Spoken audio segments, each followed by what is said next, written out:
Hello, everyone. So tonight, what I have planned is kind of to show various different aspects, various different kind of domains of this overall uh, woke agenda, globalist agenda, right? And I when I say domains, right, it's just different areas that it's coming at us from, but it's all the same ideology. It's all the same. So when you understand, when you start to understand the ideology, you start to see it basically in all these different places, and start to make sense of it. And so, right, there's lots of different ways to try to present this stuff.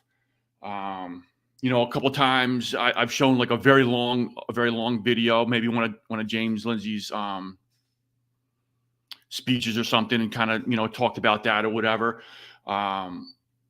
There's you can talk about the big picture stuff, and another way to do it is to try to show like maybe clips of current events and things that are happening that are examples of how it's being implemented or how it's affecting society, right? So I'm just basically trying to cover all different ways that I can to try to point out what the ideology is. This is how it shows.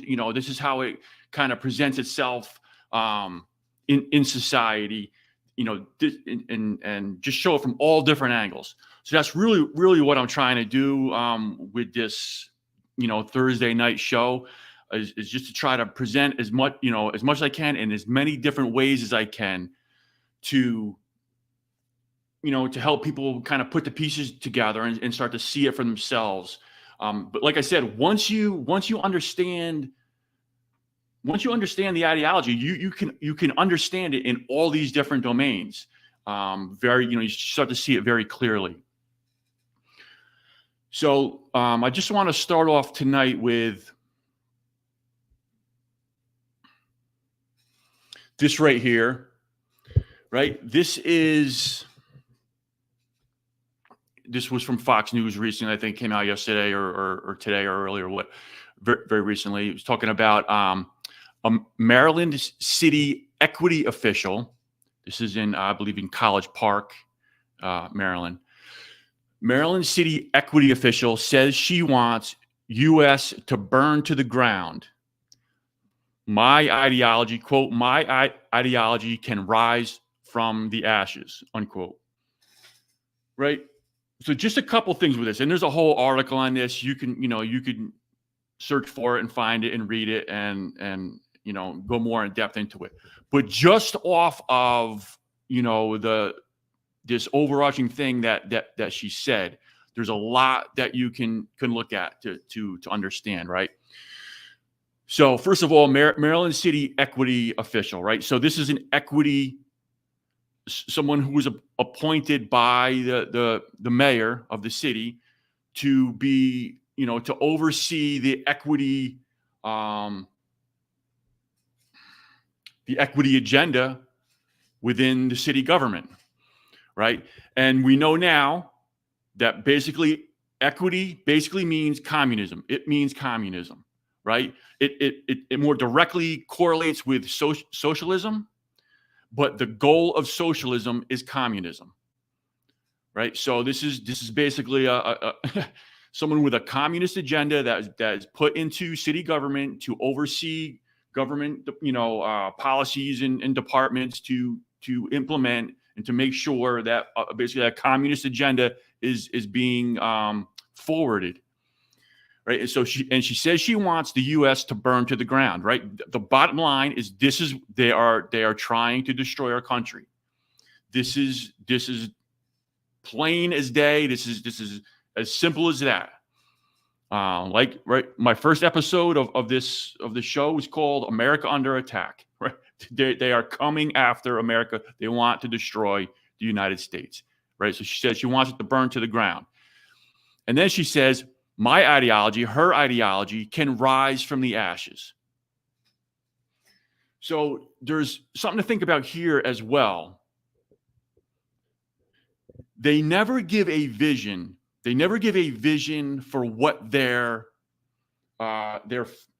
ideology is going to bring, their vision of the future, of what it's going to look like, what it's actually going to be, right? All they do is criticize and try to destroy the existing society. Criticize, complain about, be critical about. Remember that word critical, right? Complain about, and to problematize everything, to try to destroy it. They don't give a vision of what their ideology is, what their society is going to look like when their ideology is put in place. And they can't do that, because the reason they can't do that is because if they do, then they are setting basically the next, let's say, status quo, the next kind of normal society. Right. And as soon as they do that, that vision can be problematized, criticized, attacked by other people within this ideology because they're not all going to agree on everything. Right. So they don't present a positive vision of what their future is going to look like.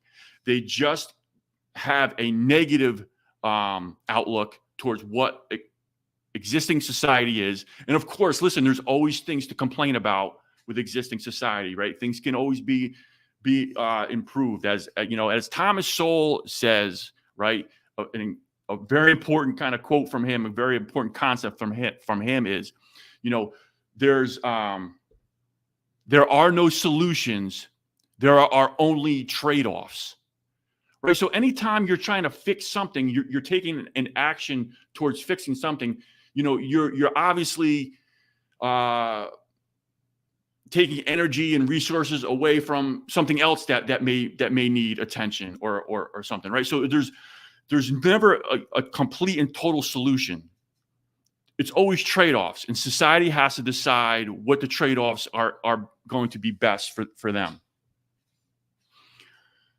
So there's a lot going on just in this short kind of like overall arching thing that this woman said, right? This is a communist official in government who wants to destroy America, and her ideology can come from the ashes. And basically what that means is she wants to destroy America because she wants to then basically be in ultimate control, have the ultimate power of what's done. So that I just wanted to kind of show that right off the bat. So this next this next slide here, and this is actually a short clip, and you can see it comes from the Twitter account Libs of TikTok. I recommend that you follow that if you're on Twitter or X, whatever, however you want to, whatever you call it. And this clip is from a recent comedy show, so-called comedy show. It's this woke comedy, which is like terrible. But they fill the audience full of woke people, and they just kind of like criticize society, and that's hilarious to them, and it's just terrible. But anyway, so what it says here, this was an actual Netflix comedy special called Hannah Gadsby's, if I can read that, Gadsby's Gender Agenda, featuring Mix, Delia Bell. A grown man, right? This is a so-called transgender woman, which is a man. A grown man who thinks he's a woman discusses his fake. Well, yeah. So just right off the bat, I want to mention, right? So there's some swearing and some vulgarity in this clip. It is what it is. But I want you to see and understand what's going on with it. Let me bring this clip up. I'm just going to play it through. What is it? It's about a little over a minute long, and then I'm going to, I'll go back through and kind of make some points about it.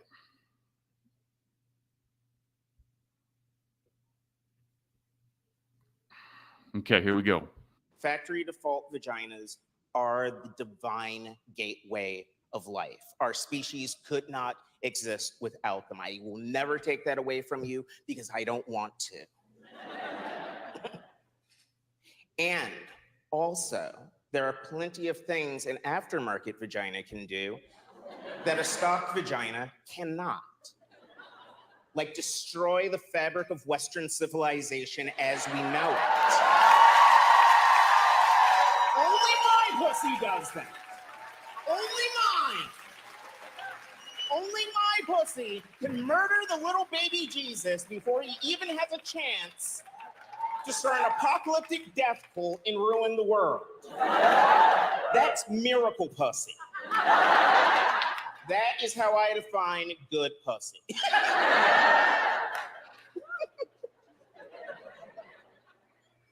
I do also realize, of course, that last joke may offend some Christians. And it is very important to me that you know that I don't care. Right, the so-called inclusive community, right? It's unbelievable. Anyway, so I'm going to play this again and just make some comments about it, point some things out. First of all, notice the septum ring right off the bat. That's like a dead giveaway with these freaks. The people, it's probably not 100%, but it's pretty much a dead giveaway. Someone's walking around with a ring in their nose through their septum like that. It's pretty much a dead giveaway that they are under this woke mind virus. All right, let's play this again. Factory default vaginas are the divine gateway of life. Our species could not exist without them. All right, so she's calling, real women, genitalia, real women as the factory default, right? Right off the bat here. Never take that away from you because I don't want to. And also, there are plenty of things an aftermarket vagina can do that a stock vagina cannot. And she's talking, right? Now, an aftermarket vagina. Just a side note, like these, if you ever looked up the gender reassignment surgeries and what they look like and what these things, what this actually is not a vagina. I could tell you that. Trust me. But anyway, look it up on your own if your stomach can handle it. Like destroy the fabric of Western civilization as we know it. Right, there it is again. Once again, destroy Western civilization. right? That's the whole point of this ideology. Only my pussy does that. Right? So-called transgender, so-called trans woman's vagina can destroy Western civilization, right? Because and the reason he's saying that is because it's detachment from reality, right? It's a detachment from reality. They're trying to destroy reality. They're trying to destroy the foundation of society.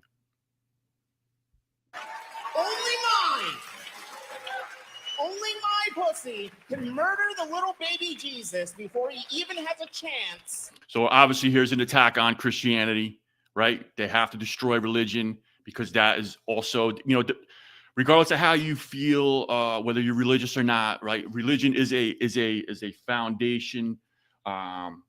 Even if you're not religious yourself, but the ideals in Christianity are foundational ideas to Western society,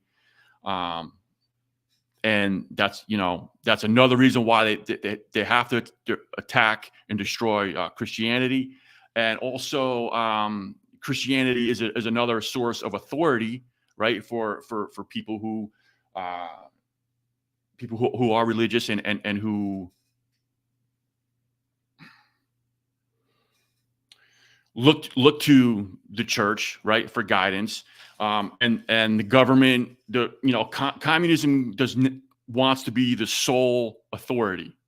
It cannot have another competing authority, even down to the family, right? That's why they want to destroy the family. To start an apocalyptic death cult and ruin the world. That's miracle pussy. That is how I define good pussy.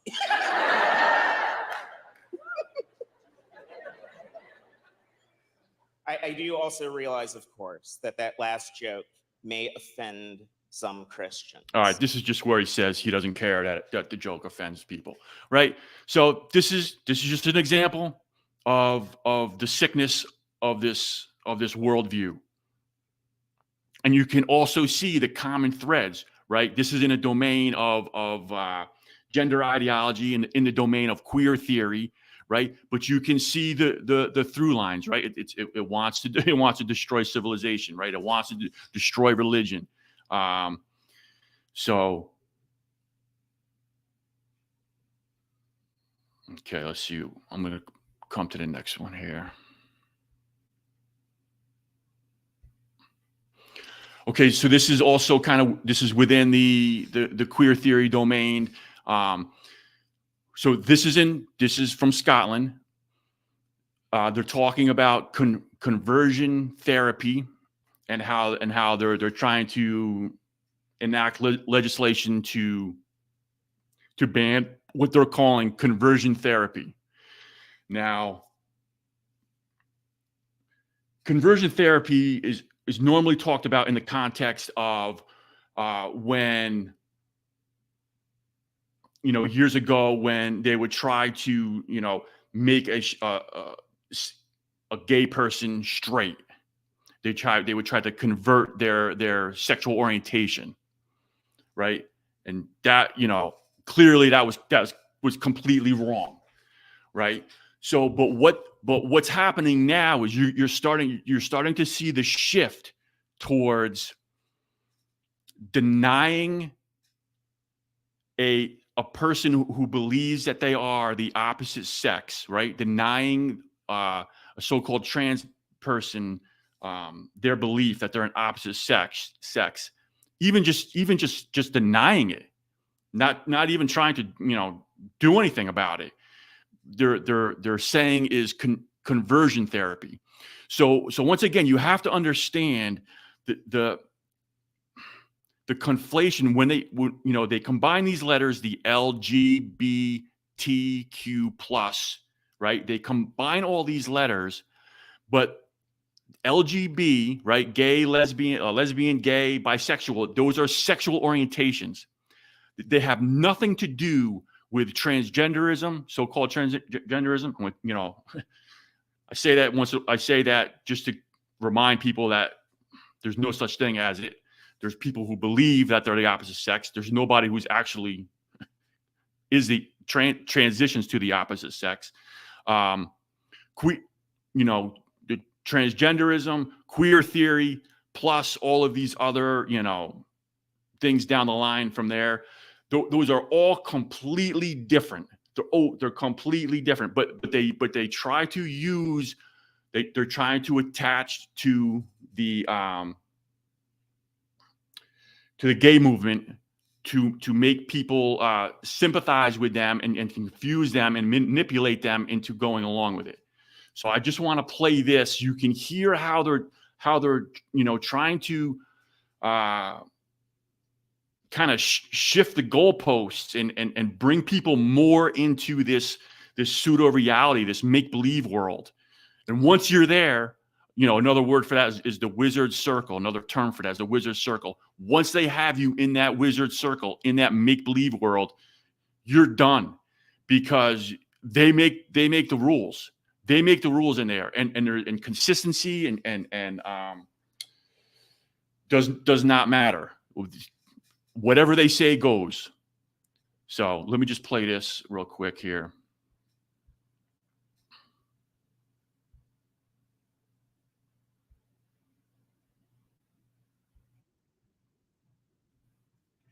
Oh, real quick too.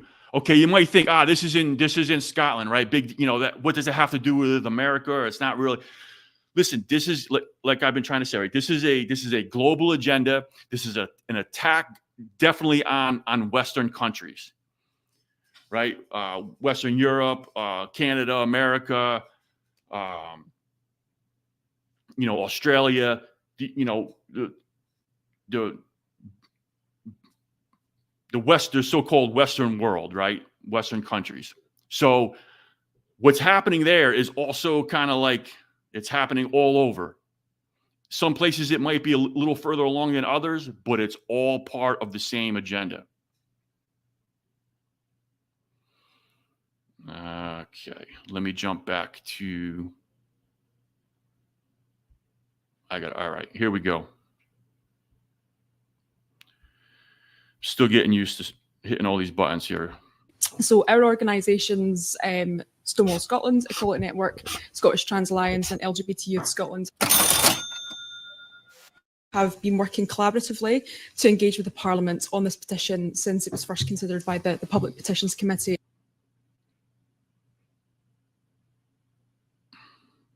It is often seen as a form of torture, and the International Rehabilitation. What they're doing here is they're trying to show, they're trying to compare conversion therapy to a form of torture, right?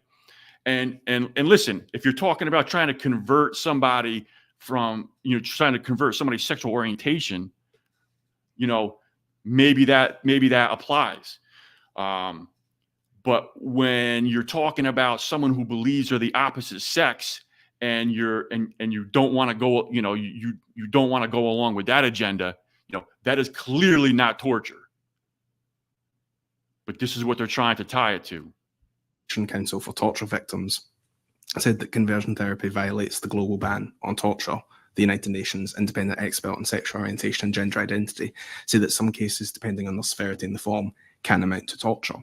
So on that basis, we would say that people cannot consent to be abused. People cannot consent to torture. It is not possible to change your sexuality or your gender identity. It cannot work.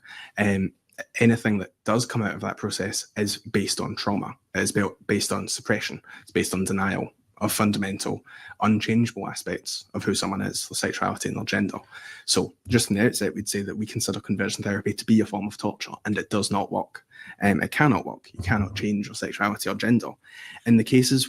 This is how they manipulate people, right? They're talking about torture, right? They manipulate people saying that if you don't go along, you know, they tell parents that if they don't go along with their child's transition, that the child is going to commit suicide. These are the manipulations that they use. This is where people may consent to it. Again, with that said, that people cannot consent to torture. The same kinds of coercion, torture that you've both been talking about, and Risk of torture. and individuals torture or other Torture victims. I'm just going to jump a little bit ahead here.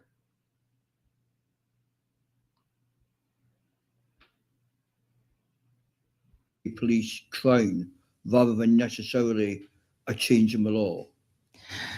No, I think it is important to support a ban that includes criminalisation of the offence, and the reason for that is because the gap there's a gap there where the harm that occurs. So what she's saying is they want to criminalize the offense, and the offense that she's talking about is somebody who does not affirm basically a mentally ill person's belief that they are the opposite sex, right? This is what they want to criminalize.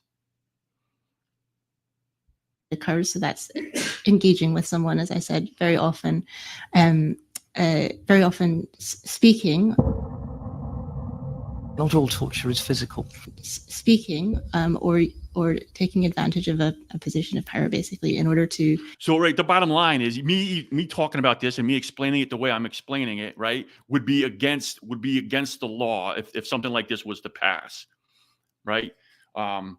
Because they would claim that my speech against this ideology, against someone who believes of the opposite sex, is a form of torture, and that should be criminalized, right? So that's the basic concept behind what they're trying to do, and I just wanted to kind of raise that awareness with you that this is what's coming. This is where this is leading, right? They want to basically shut down people being able to question or certainly oppose it, but even to question it, they don't want any opposition.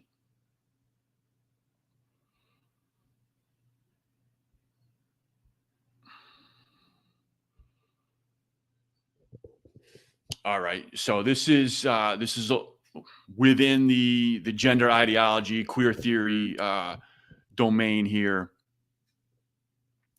This is Dylan Mulvaney, kind of notorious for the Bud Light advertisements, which kind of tanked Bud Light.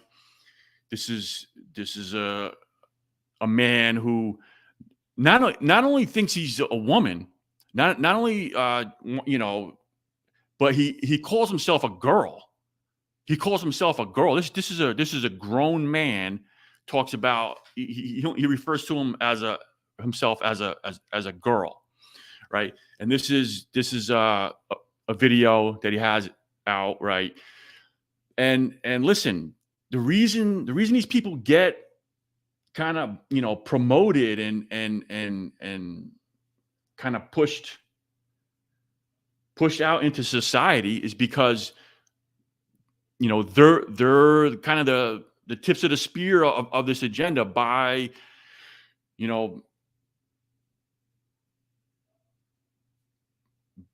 those that want to destroy the country, right? So they're basically using these people as tools of destruction.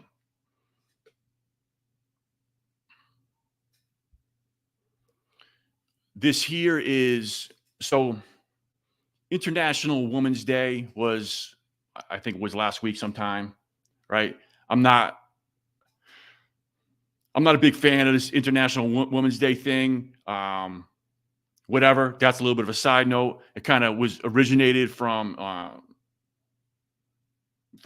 communism, but that's a side note. And certainly, of course, I have no problems with women. Women should have equal rights and equal opportunities and all those things, right? But what I'm showing here is This is Lady Gaga advertising one of her I guess makeup lines, and she's using Dylan Mulvaney, a man, on International Women's Day, right, to promote her makeup. So what's important to know with this is celebrities are used willingly or knowingly or unknowingly, right? Celebrities are used to push this agenda, right? Celebrities, what do they care about? They care about attention and money. Well, I should say money first, money and attention, or who knows, both probably equally, right? So if someone's going to pay them a lot of money and someone's going to, put them out there, support their whatever they're doing, their entertainment projects, then they're basically going to do whatever they want, and that's, putting aside the whatever potential blackmail things that are going on and things like that. But just right off the bat, just the money and the attention alone is enough to get a lot of them to push this. And like I said, whether they believe in it or not, that's a side note. So she took a lot of backlash. Lady Gaga took a lot of backlash for having a man in her promotion of her makeup on International Women's Day, right? So she took a lot of backlash, and this is kind of like her response here. And you can just see like the language that is used and how they try to manipulate people and make them feel bad and to going along with this. But it's not surprising, given the immense work, that it's obvious that we still have a lot to do as society to make room for transgender lives to be cherished and upheld by all of us. I feel very protective in this moment, not only of Dylan, but of the trans community who continues to lead the way in their endless grace and inspiration. It was pretty hilarious in the face of constant violence. I certainly do not speak for this community, but I have something to say. I hope all women will come together to honor us all for International Women's Day, right? And it goes on, whatever. But it's a joke. It's a joke, right? That she's using a man. It's clearly trying to agitate and try to bring attention to herself. And also she knows she has the backing. She knows she has the backing of the regime, right? Her career is going to continue, if not be elevated because of what she's doing, right? She's not going to lose out. Her career isn't going to be side railed because she's bringing a man who believes he's a woman to promote International Women's Day. All right, so this is a different topic. This gets to kind of the illegal immigration and the language that's being used around that, and also kind of like the speech control that is being forced on people. So this is from Jesse Kelly, right? He says, for the communist, the hive mind is God. The hive mind demands message discipline at all times because it understands the need to deceive the populace. So yes, in the mind of the communist, speaking with language that's been banned is actually worse than murder, right? So, and what he's referring to here is President Biden during his State of the Union address last week called an illegal immigrant. He called him. He said that he was illegal. That he was an illegal, right?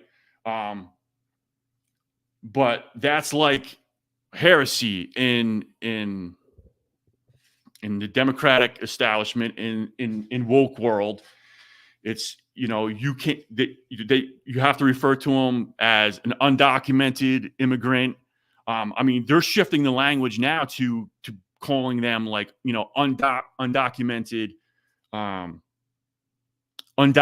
Americans or undocumented citizens, right? They're really trying to just shift that, you know, these people just come in and are, you know, we should just accept them as citizens of this country, just accept them as Americans.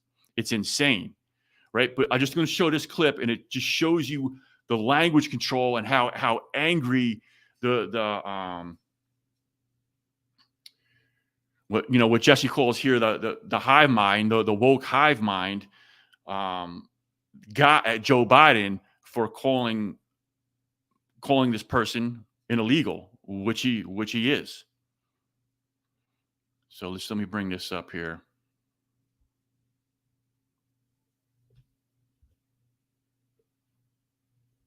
Give me a second to change this over.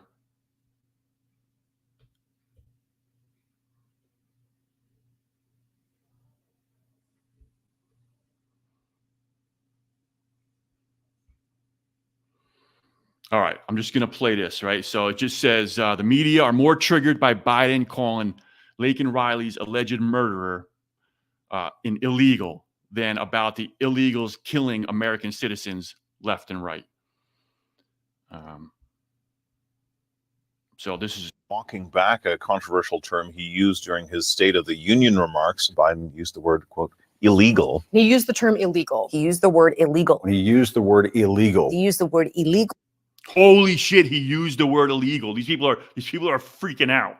He called an illegal a criminal. As far, you know, these people are criminals. They're coming, the very first act that they're doing, if you know, if they're coming in and not the proper way, the very first act they're doing coming in our country is a crime. Anyway, just right off the bat, you can see how they're freaking out over him calling him illegal. Legals to describe people. He did use a word that did bother people. Immigration advocates don't want to hear him use the word illegal. Do you regret using the word illegal to describe immigrants last night, sir? I kind of jumped as well when I heard that word. We normally don't use that word because people are not illegal. To be clear, no human being is illegal. Congressman, okay, so listen to this, right? Listen to what they're doing. This is the manipulation, right? They're saying, I'll just back up just a notch here. Oh God. Maybe I'll fast forward again. Whew. That was close. Listen to the manipulation. This is what they're doing. They're saying no person is illegal. Right? No person is illegal. Technically, right? Technically that's true. Just by being a person, you're not illegal.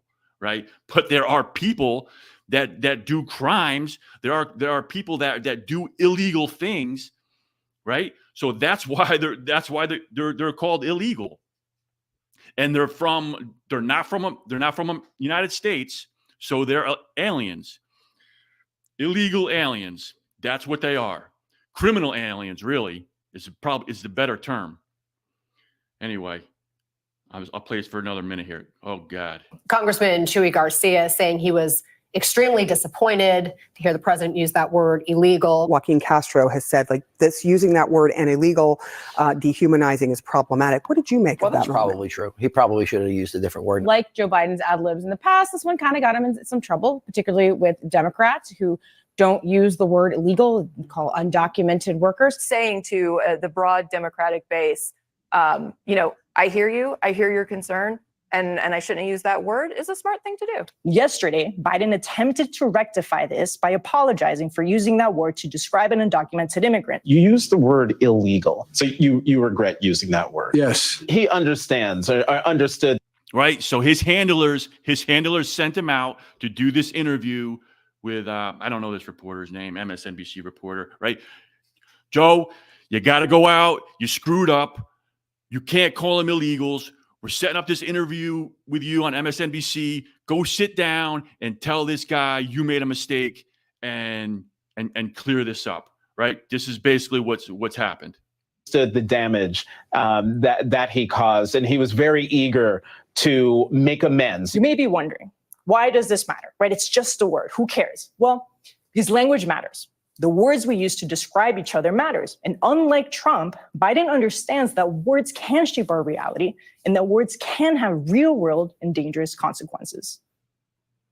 See them just completely freaking out over the president calling him illegal. Because in their world, that is not allowed. And he had to clean that up. Okay.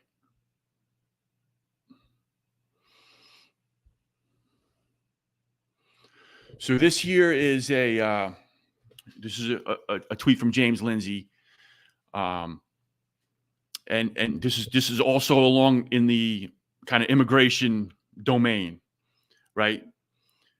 He's quoting an excerpt from a United Nations document, right? Just to show the where this is coming from. Ultimately, where this how big this is and who's pulling the strings behind it, right? So he says this means they're part of a communist agenda. He's talking about this quote here. International migrants are important agents of change. So that phrase, agents of change, right off is a red flag. When you see that, right, that's communist speak for we're bringing in our agenda, you know, and how they're using immigrants, illegal immigrants, to do that is by disrupting and destabilizing our current society, right? That's the purpose of this.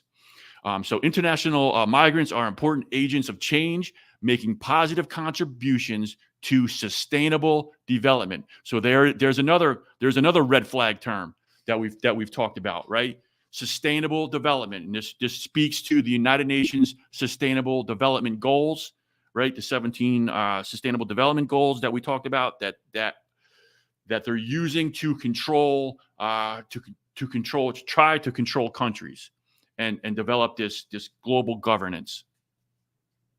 International migration can facilitate the achievement of many goals and targets of the 2030 Agenda for Sustainable Development, right? Just like we talked about.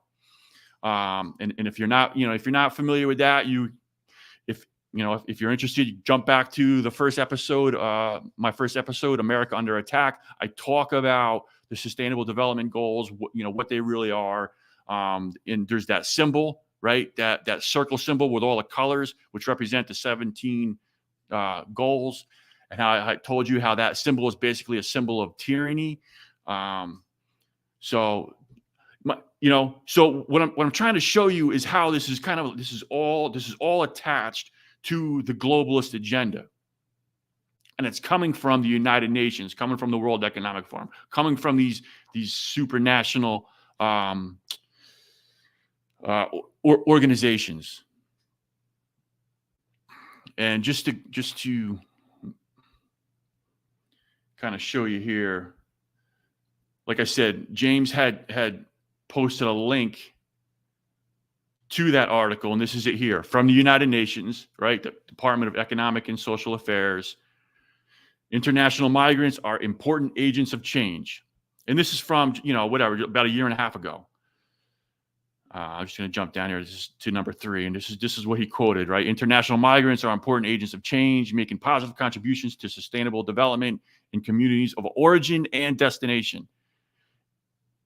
So you get the point here. I just wanted to, he posted that link. I just wanted to show you, bring you to the link and show you the article. All right, I'll pop back to the slides here. Okay, so this is a different topic, and we got about 15 minutes left in tonight's stream. Going to shoot for that 8 o'clock time frame, Eastern time to kind of wrap things up. So I'll finish. I'll finish with this topic here. This has to do with, and this might sound silly, right? But you have to understand it's happening everywhere. It's happening everywhere. This has to do with kind of the video game industry. And the video game industry is a huge industry,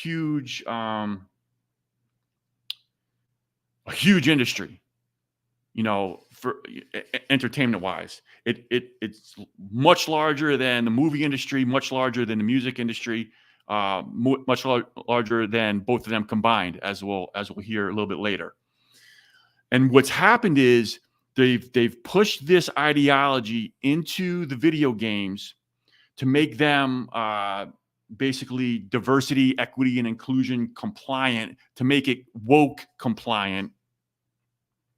And just like woke has destroyed movies and television, and you know, basically all types of entertainment, comedy, as we looked at earlier, right? It's destroying the video game industry, and I just want to show how it's doing it, and kind of show a little bit of a backlash, or a lot, you know, the backlash that's happening because of it.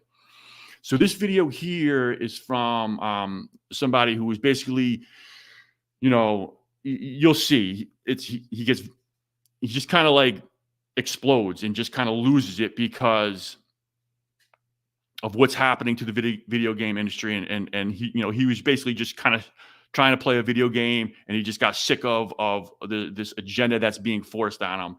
And I just want to show his reaction, because this is what they're trying to do to people. This is what they're trying to get people to be so fed up and so angry and so you know. But the thing is, right? This guy, and I'm not blaming him, right?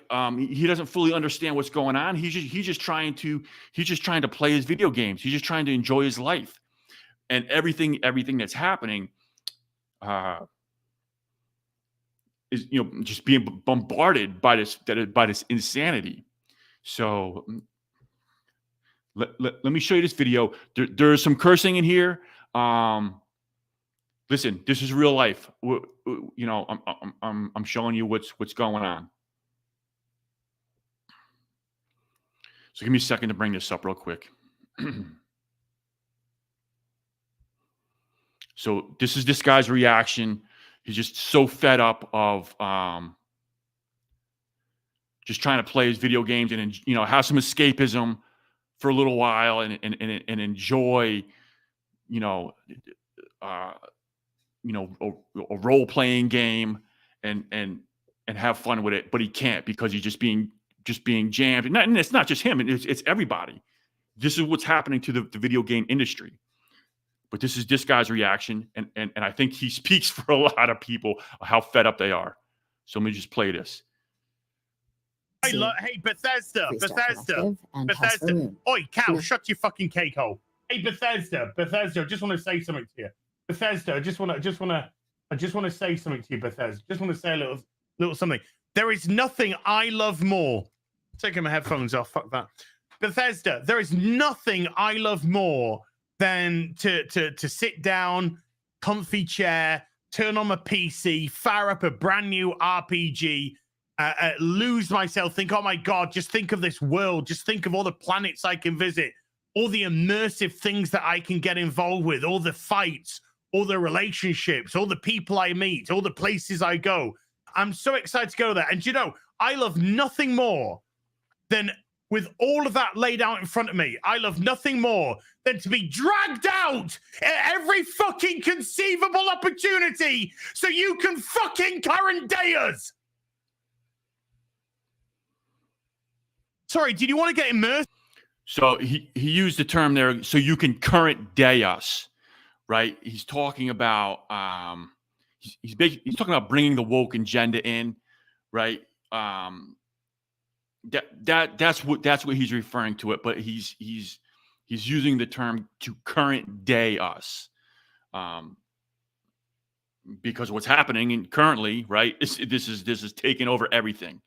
And what he's kind of saying is, you know, he wants this escapism, just to play the game and not have to deal with this BS agenda.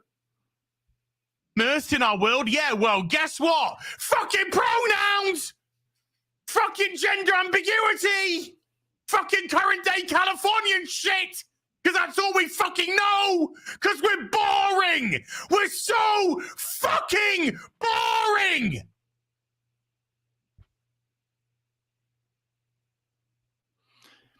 And you know, I don't know exactly what's on his mind or why he's saying it's boring, but the reason I think is because what he's saying is it's just so it's everywhere, right? It's so predictable. It's so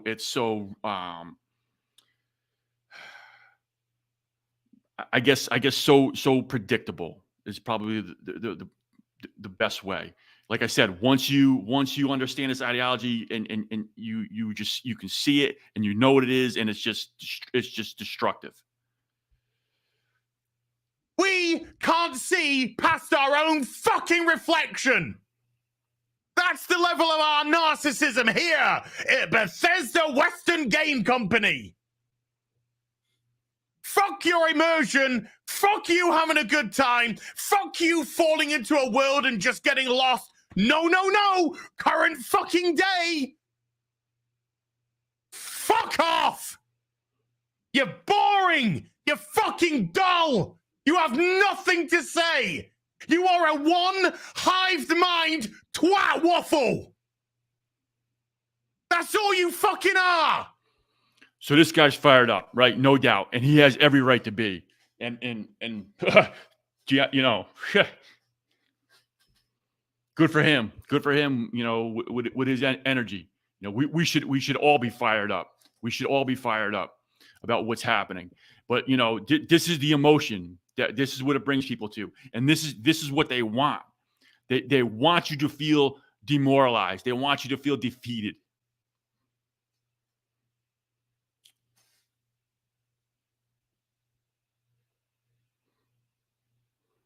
So there's a bigger reason why I'm showing you this, right? We're starting out with this clip talking about how this has infiltrated the video game industry. And so let me just go to the next thing, and you'll see how this kind of like why this is happening and where this is coming from and how big this is and who's pushing it. You already know the answer, right? If you've been following the videos, you already know the answer. You already know where this is leading to. But I'm just going to show you. I'm just going to show you so you can see it for yourself.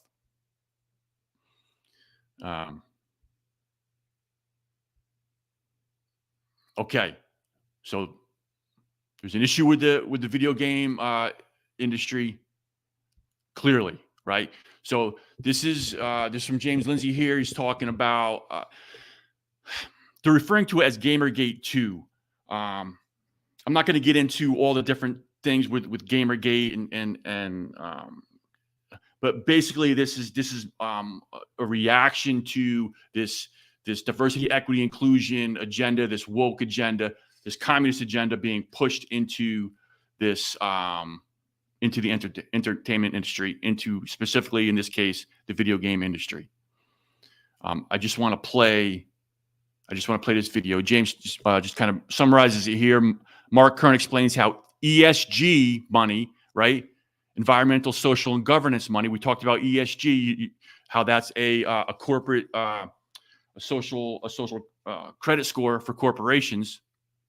How that money comes with strings attached inside corporations, and it's used to make companies partner with diversity, equity, and inclusion consulting companies like Sweet Baby Inc. Now, just understand, like I said earlier, this is happening. I'm talking specifically about the video game industry in this case, but this is happening in all domains.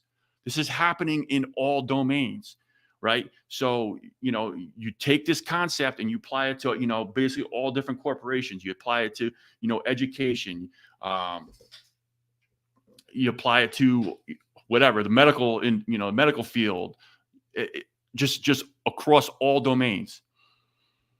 All right, so I just want to play this video, and you can start to understand now. You see how what's creating this. That guy that we just watched, he's feeling it, right? He's the target of it. He's a target of it, right? But there's a whole chain of events that's leading to to the outcome that he's reacting to. All right, let me bring this up.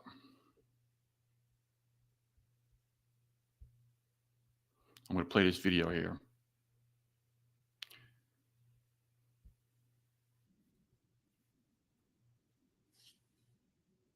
Oh, I'm sorry. Hang on a second. Here we go. You know, when you mentioned, you know, the ESG funding and the way people bend budgets, you can take that same parallel to like Hollywood, right? There's a reason all those Hollywood films, all the woke Disney crap was filmed in Europe. They were getting like, I think for the Marvels, they got something like a $50 million tax break. In these tax breaks and, you know, all this kind of stuff. I happen to agree with you that I think the money's not gone, but I think it's not flowing as freely as it once was. Well, it's not just money. Like you pointed out, different regions will offer tax credits, and these things come with strings attached. All right, right. Political strings attached. And one thing that So he's talking about the, you know, the strings being attached, and the strings he's talking about is, you know, if you want this money or you want these tax breaks, you're going to have to implement the diversity, equity, inclusion agenda into your program. You're going to have to hire equity consultants, diversity, equity, and inclusion consultants to oversee your operation and to tell you where you're going wrong and how you need to correct things, right? So they basically control the whole operation because that's what the money is tied to. Everyone needs to realize is that it's not that these studios are funding the games out of their own pocket. That would be very expensive for them. Cash is king. They will preferably go out and get money from other sources if it's cheap enough to help spread the risk of these massive titles. And so you have a lot of quid pro quo happening.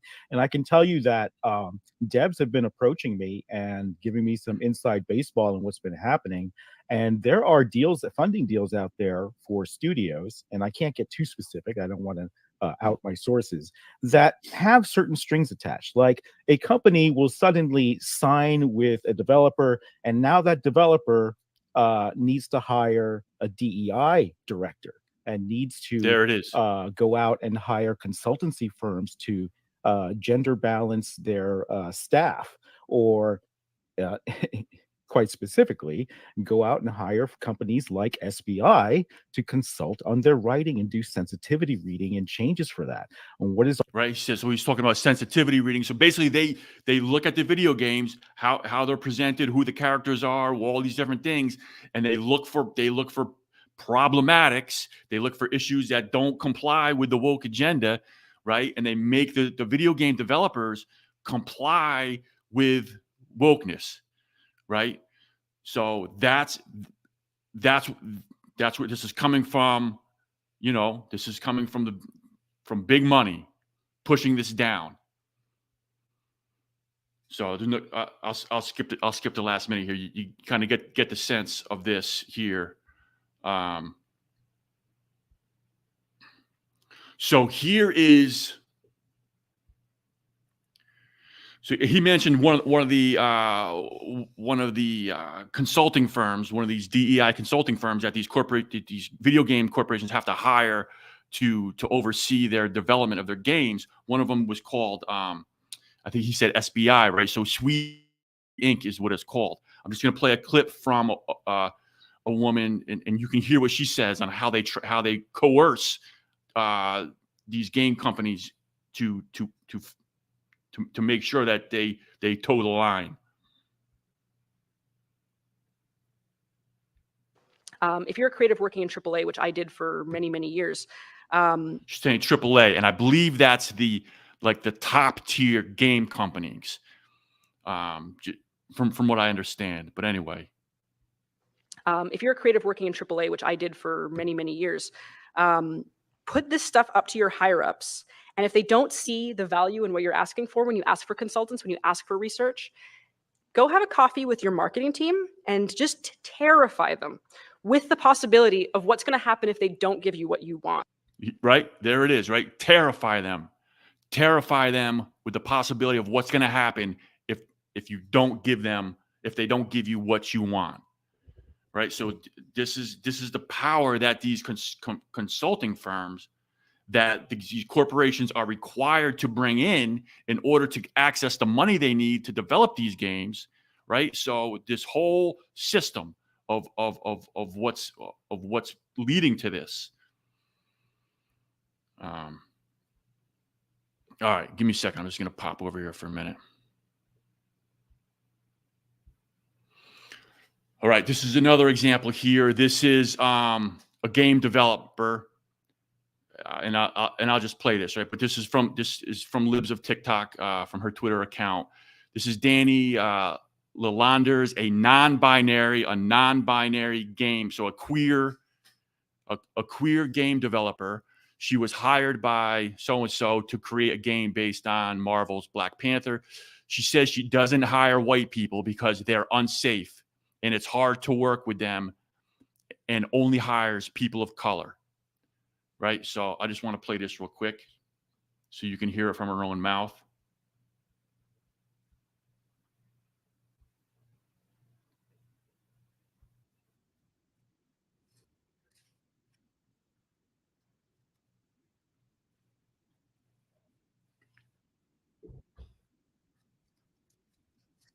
Oh, I'm sorry. Shoot.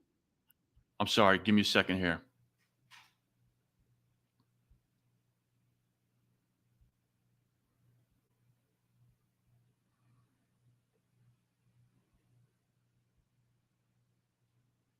Okay. I have a team of 21 right now for Validate. It's a pretty big team. It's a crazy big team for indie games. But who is your team? Validate has a team of mostly all people of color. We have no white people on our team. I did that because I wanted to create a safe environment. And I know the best way for an environment to be safe is to be around people who are just like me. And I'm not. Can you imagine, right? This is what they're getting away with. Saying that white people in the industry are creating safe. Oh, by the way, here you go, real quick. No septum ring, right? Dead giveaway. Safe, unsafe environments. I'm not saying that. That is not what I'm saying. I am saying that sometimes it is hard to work with white people because they think that something may be okay, but it was really a microaggression. And no one wants to deal with that while you're trying to. So, and what's a microaggression? A microaggression is basically anything that somebody says that a person can.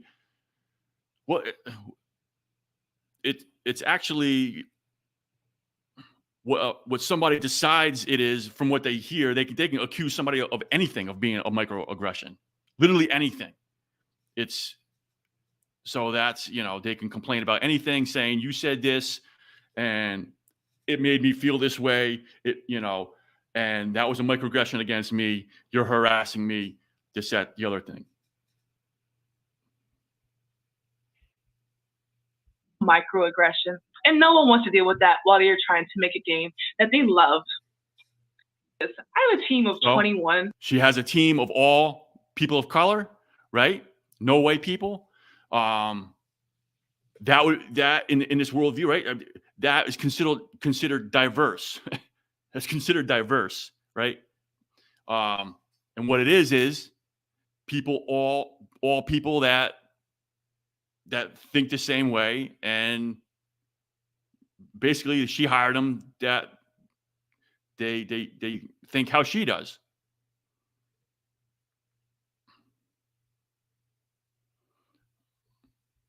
So I just wanted to show you that there. So this gets bigger. This gets bigger, right? So you can start to see now how the United Nations is tied into this, right? Maybe because it's about United Nations interests at bottom, as the ESG, environmental social governance scoring stuff, would obviously indicate, right? So this post shows from EA, from I don't know if it's just EA or EA Sports, the game development company. It shows their ESG page. And I'm just going to skip over here that shows it a little bit bigger, right? It shows their compliance with the United Nations Sustainable Development Goals, right? This is being pushed down from the United Nations. This is where this stuff is coming from.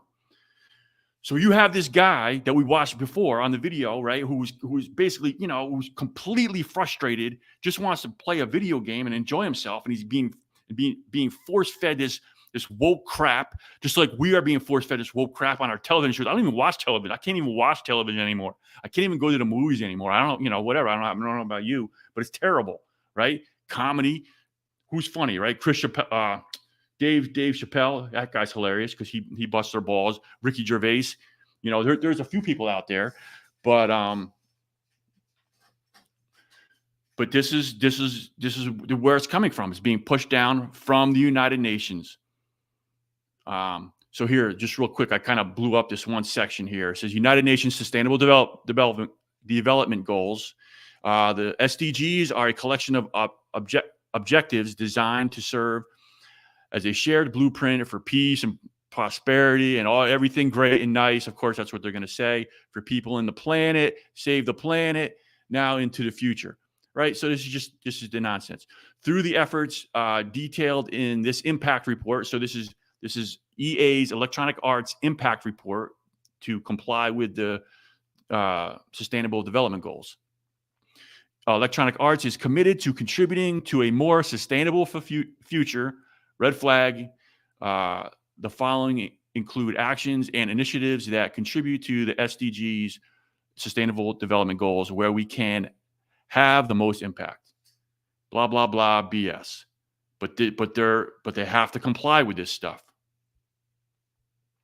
Now, just another thing, real quick, to kind of show the tie to the ESG and the Sustainable Development Goals. I'll just blow this up here. This is from Electronic Arts as well. And this just shows kind of like their compliance metrics with all the different things for, at least on this page, with the ESG and the SDG goals.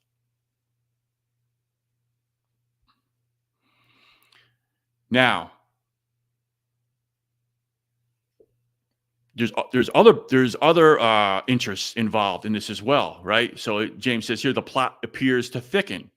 Why is DHS, the Department of Homeland Security, right? The U.S. Department of Homeland Security getting involved in this? Right. So not only do you have the United Nations, right? You have our own government, Homeland Security getting involved in this as well, right? So and this was a response from this organization called Take This, which is funded by the Department of Homeland Security, right? And the quote from it is, hate, harassment, and toxic behavior have no place in games. By taking direct, targeted action in a timely manner, we can mitigate further harm to talented, dedicated folks in games and help prevent additional recurrences of these harmful events, right? So this is being put out by a Department of Homeland Security funded organization. So now we have the Department of Homeland Security involved.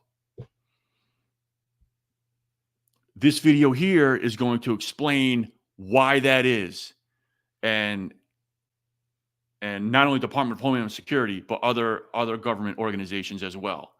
And keep in mind, right? Keep in mind the influence, how big the video game industry is, and the influence that it has. Obviously, entertainment industry has a huge influence on society, right? And the video game industry is the biggest industry within that entertainment industry. So I'm going to play this clip here from Mike Benz. He just says here, as Gamergate 2, Sweet Baby Boogaloo breaks out, re-upping this walk and talk on why the blob, and he's the blob, he's basically calling our national security state, right? The Pentagon, State Department, Department of Homeland Security, right? Their kind of inward turning of their operations on the American public. And here he's talking about specifically with the video game situation. All right, let me bring this up. Where are we at here? Put this up.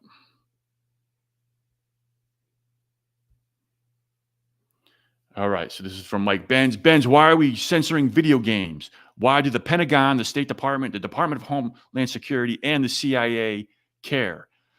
The video game industry is bigger than the movie industry and the music industry combined.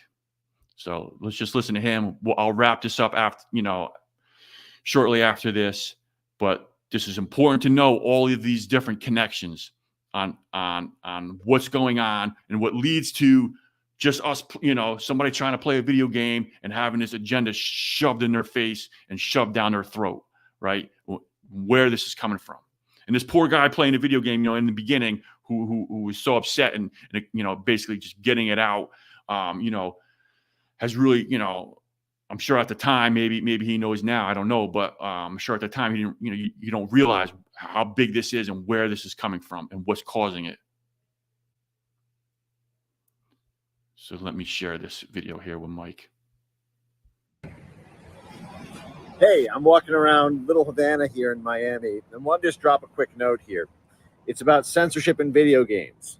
So a while ago, I did a thread on Dave Anthony, the Call of Duty producer, and him being... And just a heads up, this video is about 4 minutes long, a little over 4 minutes long. I'm going to play the whole thing, and then I'll look to wrap up tonight's show. Did a thread on Dave Anthony, the Call of Duty producer, and him being recruited by the Atlantic Council, which is 7 CIA directors and is funded by all 4 branches of the U.S. military, as well as the State Department, the National Endowment for Democracy, and essentially functions as a CIA cutout that has long backed the Biden family and long led the charge of censoring populist groups all over the world, in the U.S., Brazil, Hungary, Poland, Britain, Italy, France, Pakistan, you name it, where there's internet censorship. The Atlantic Council is, if not immediately behind it, at least secondarily behind it, and usually immediately behind it. They are the top dogs in the internet censorship space.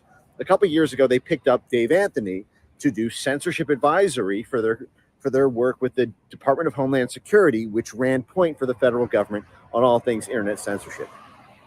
All the censorship that was running on the State Department, that was being planned by the CIA and the Department of Defense, that the White House and the National Science Foundation were all working on, ran through DHS's point. Dave Anthony and the Atlantic Council were consulting on censorship of all mediums, all modalities. So you can see how he's focusing on censorship, right? And that's kind of a key thing here too, because a lot of communication happens through these online gaming platforms, right?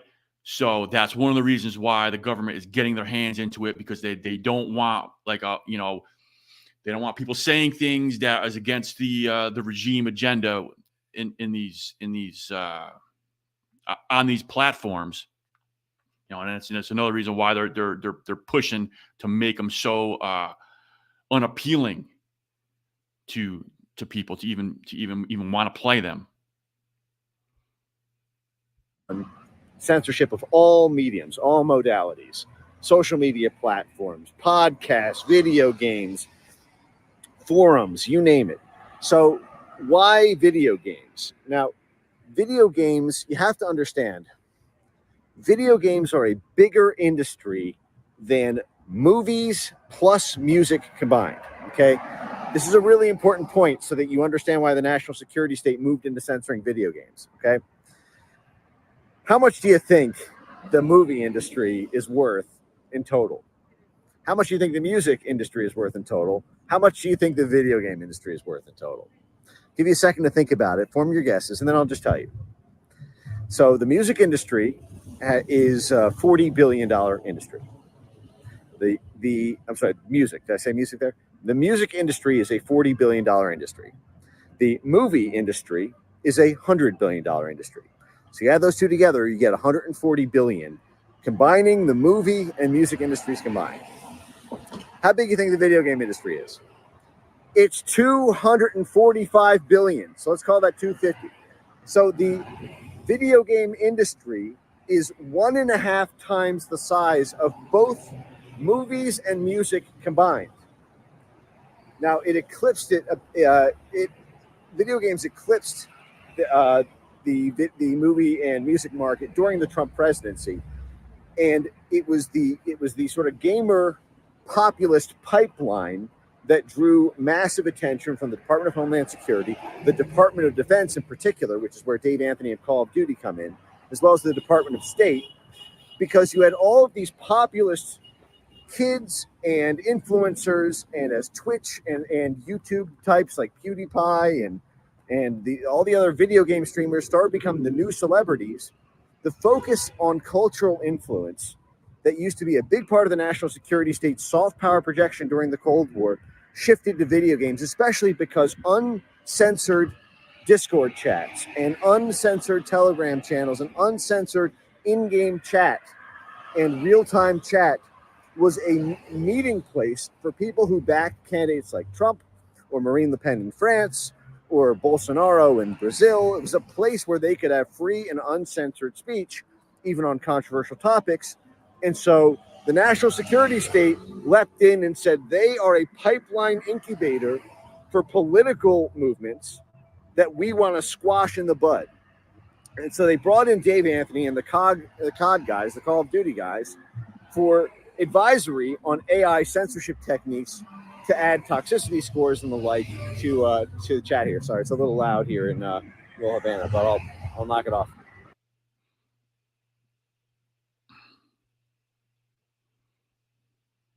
Okay, so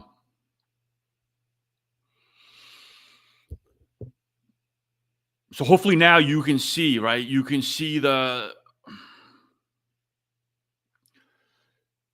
how this plays out and how this is tied all the way up, through our government, right? Through all the way up to the United Nations, which sounds insane. It sounds crazy, right? People just want to play their video games. What the hell does the United Nations have to do with video game development?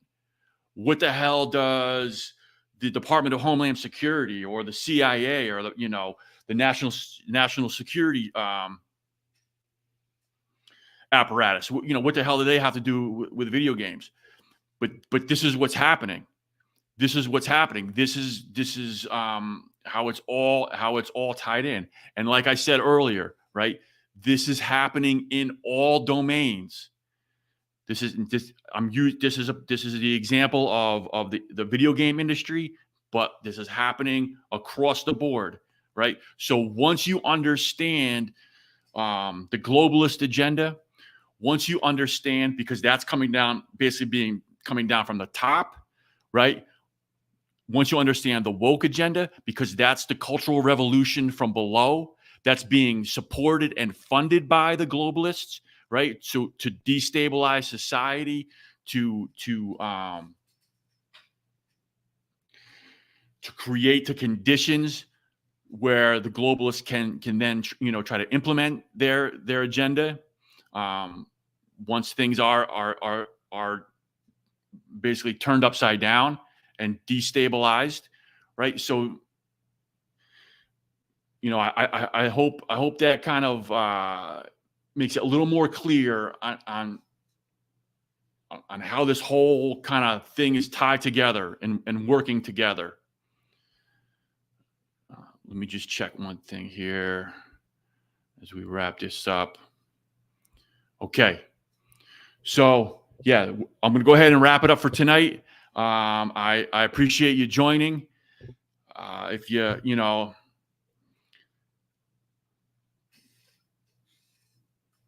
anybody else who you think might be interested in, watching some of these videos, or you think they might get some good information out of it or whatever, it'd be helpful to share it with them. But regardless, I'm just here. I'm just trying to shed light on this, trying to, help some people who are kind of like or see things that they're not understanding, or they see the problems. They see the problems, just like that guy, in the video with playing the video game. It's directly impacting him, and this is his emotion on and his reaction to what it is, and we're all feeling that. Hey, just real quick, somebody commented. Because I appreciate it. Like that, one of the reasons let me see if I can do this here. I appreciate. Listen, thanks. Process error. I appreciate you joining. I appreciate you commenting. One of the reasons that I'm trying to do this live is in case people have questions or comments or whatever, they want to join in. I can try to address them. So anyway, I appreciate you. I appreciate you. Making the comment and watching along. So thanks a lot. We'll do it again next Thursday night, 7 p.m. Eastern, and I'll see you then.